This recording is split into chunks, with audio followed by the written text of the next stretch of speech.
Hello everyone. Welcome to another segment of the East Brunswick Advisory Health Council's Wellness Spotlight. Did you know that up to 60% of the human adult body is comprised of water? A child's body is approximately 75% water. Regular water consumption is part of a healthy lifestyle. Experts recommend that you should drink about half of your body's weight in ounces each day, more if you spend time in the heat or if you're very active. A healthy water supply is a key to a healthy community, not only in terms of public health, but also in terms of its economic health. Anyone want to buy a house in Flint, Michigan now?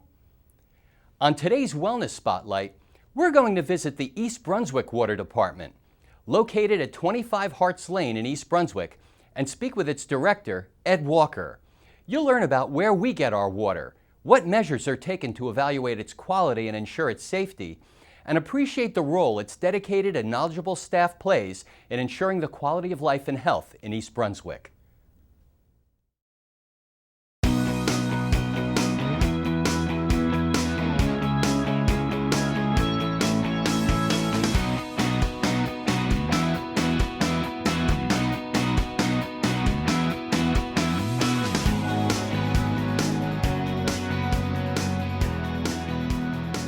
Please tell us a little bit about the background of the East Brunswick Water Utility.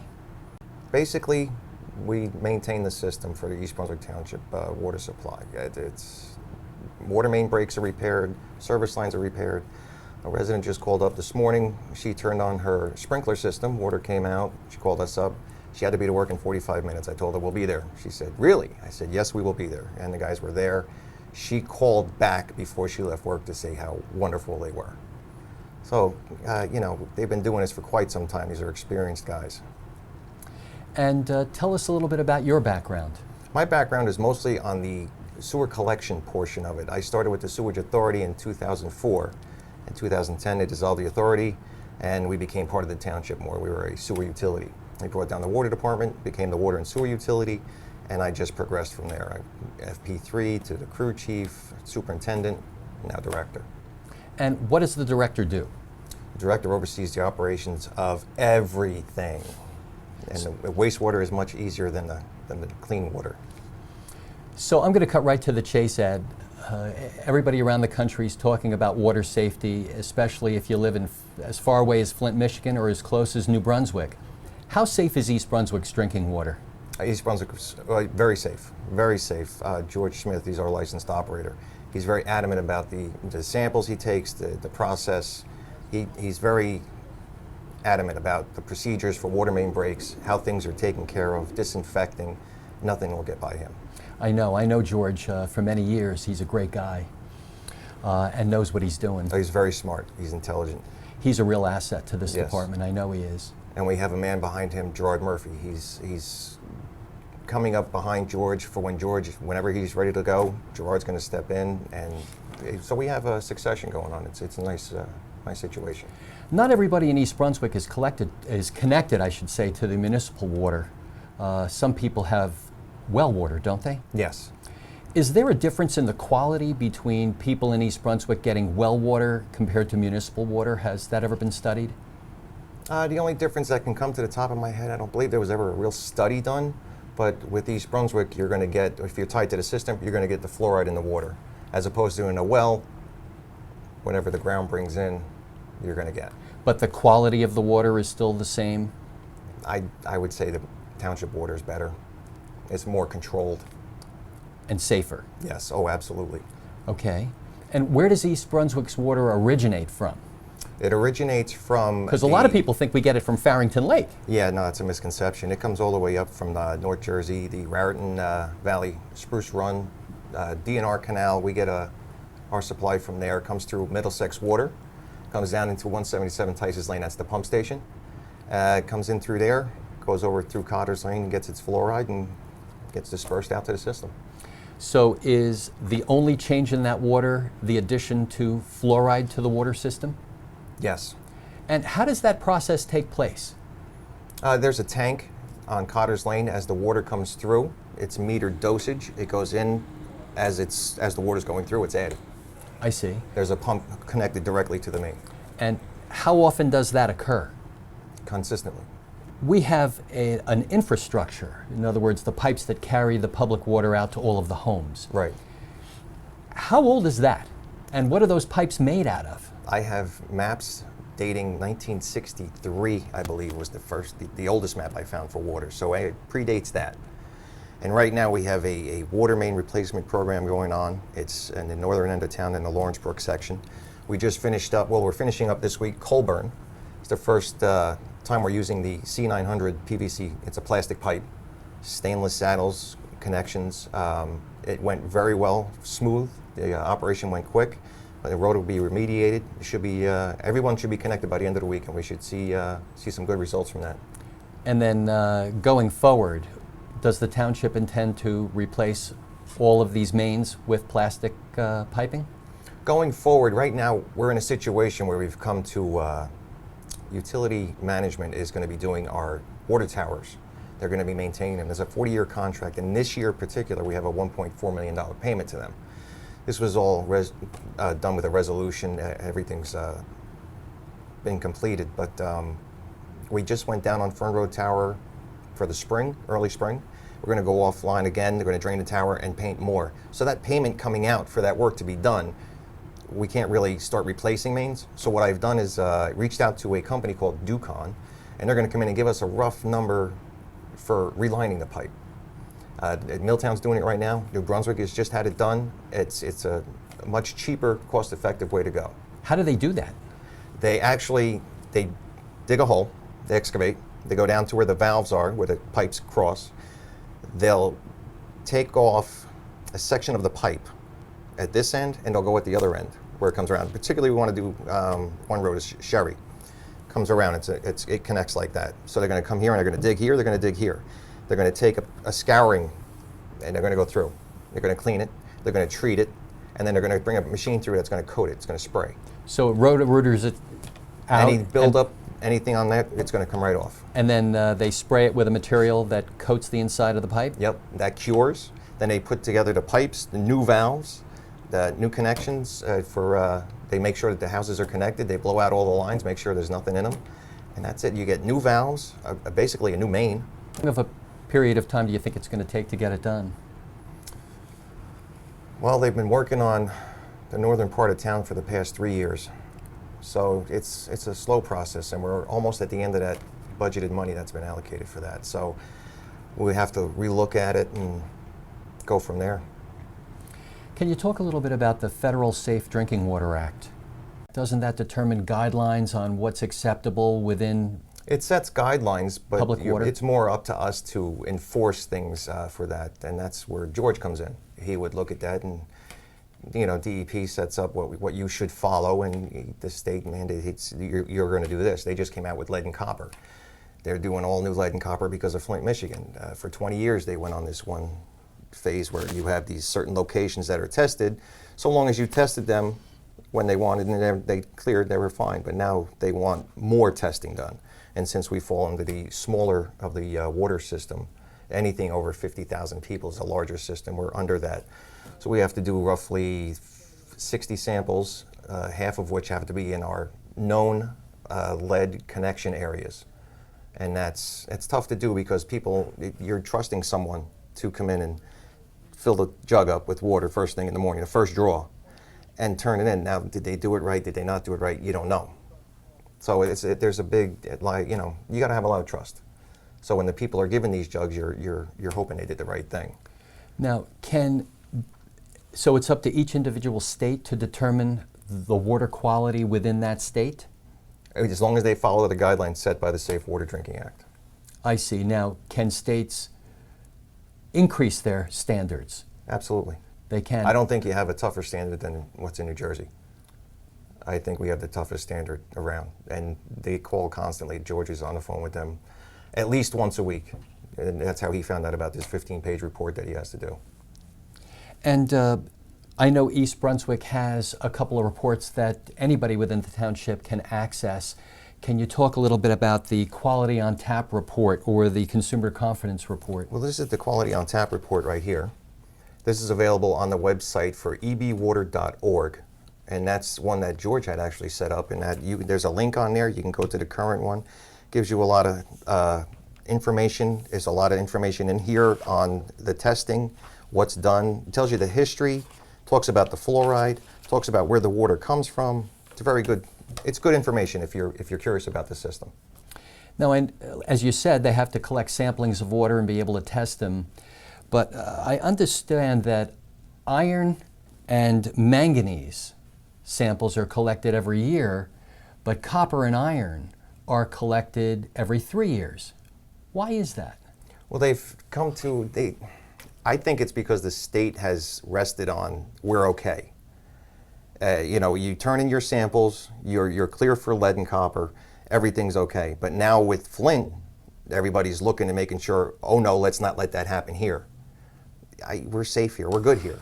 If somebody's concerned about lead in their pipes, what can they do? The first thing, all residents, wherever you live, and I learned this when I went to my introduction to water and wastewater class in 2005. Man, John Rakowski is an awesome teacher. You turn the tap water on, you let it run for like 15 seconds. You can actually feel the temperature in the water. And as soon as that water starts to cool, you're good. Because what you're doing is you're pulling all the contaminant out, because that water is just sitting in the pipe all night. So once you flush your own line, it's like when we do hydrant flushing. Yes. We do that twice a year. It's just like a hydrant flush. You flush the line out, then you're safe to go. It just takes 15 seconds. Everybody thinks, oh, you're wasting water. It's not as much water as you think. And for people that are concerned about the quality of their water, whether it's well water or their own tap water, who would they contact? How do they go about having their water tested? If you have a problem with your water, you think there's an issue with your water, you call our filter plant, 732-390-6793. You'll get someone there. There's someone there all the time, 24 hours a day, 7 days a week. And you give them your complaint, whether it's brown water, a taste, an odor.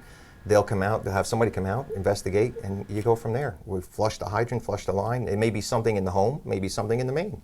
We find out. What are some of the things that people do around their home that can affect the quality of their water? We had a situation where someone had hooked up a reverse osmosis filter, which is designed to remove the fluoride and purify the water. But the basic thing, everybody goes for that, was because they want to get rid of the fluoride. That type of filter actually discharges. And what they did was they didn't discharge into a drain, they discharged back into the filter. So that was contaminating their own water because it wasn't really cleaning, it was just kind of recycling everything. So if you don't hook something up correctly like that, you're looking for a little bit of trouble.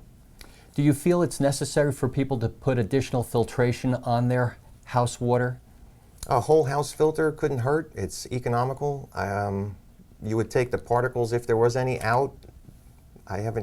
Not too many people do that, but it wouldn't hurt. It wouldn't hurt. And if somebody would like to contact the water department or you, what's the best way to go about doing that? That phone number I just gave you, that's a 24-hour connection right there, 732-390-6793.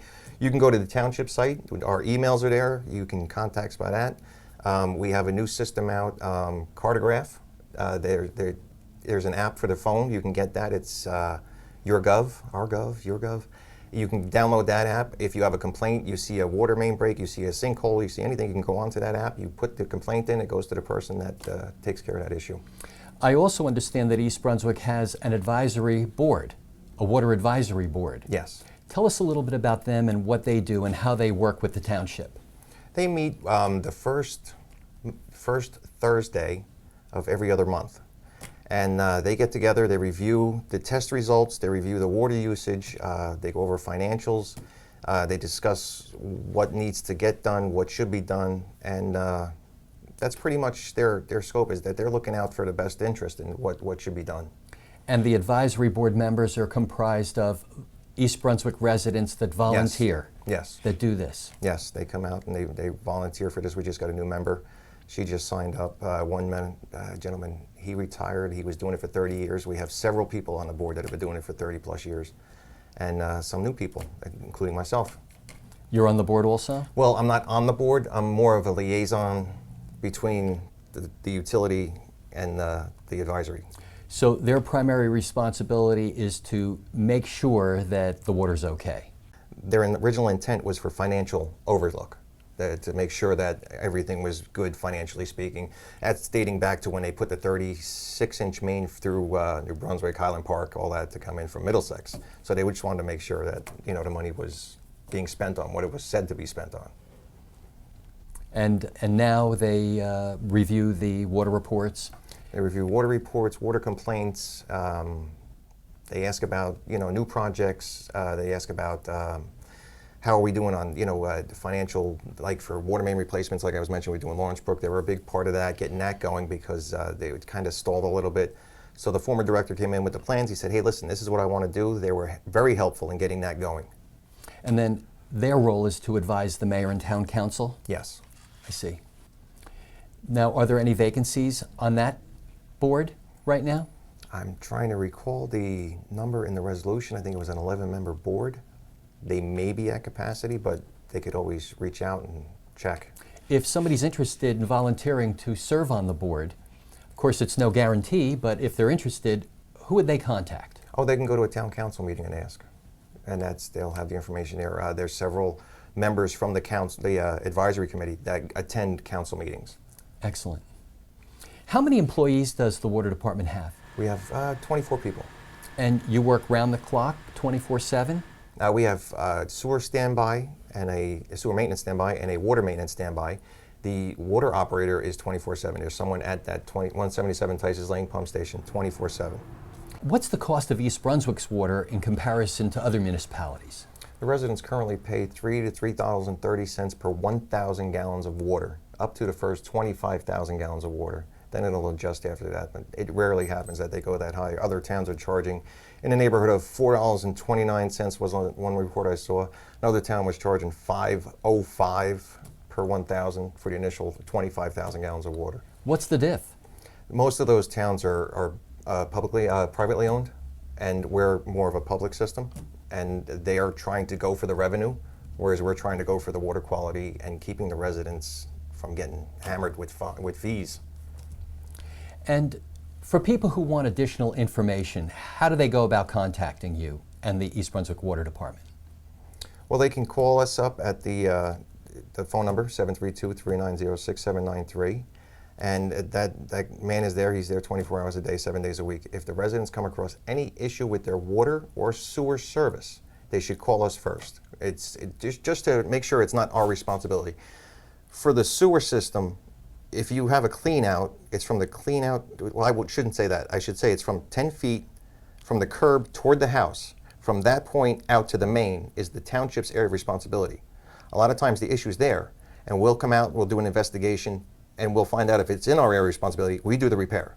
No cost to the homeowner, because their flat fee, $280 a year they pay, and that rate will not go up, has not gone up since they decided to dissolve the sewage authority.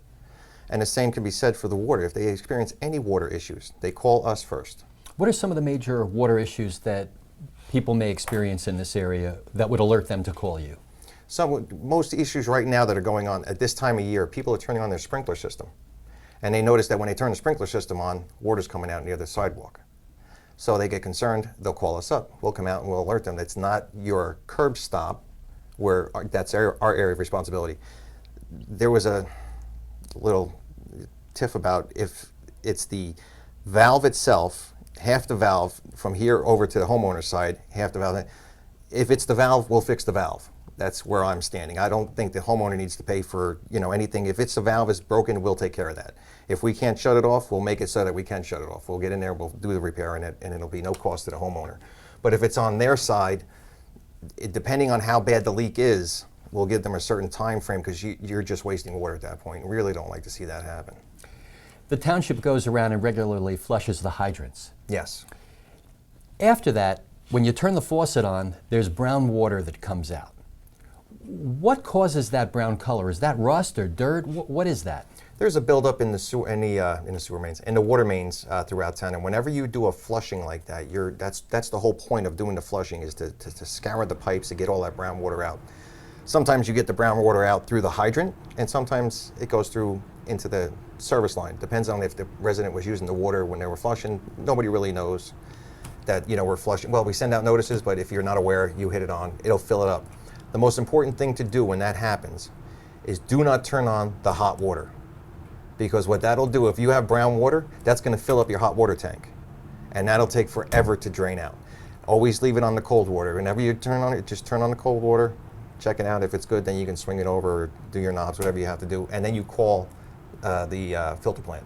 And what's the brown in there? Is that dirt, or is it rust, or? It's just deposits, normal deposits that you would have in water that you don't see, but just build up over time. And it's nothing that's going to harm you or hurt you. It's just now that you can see it.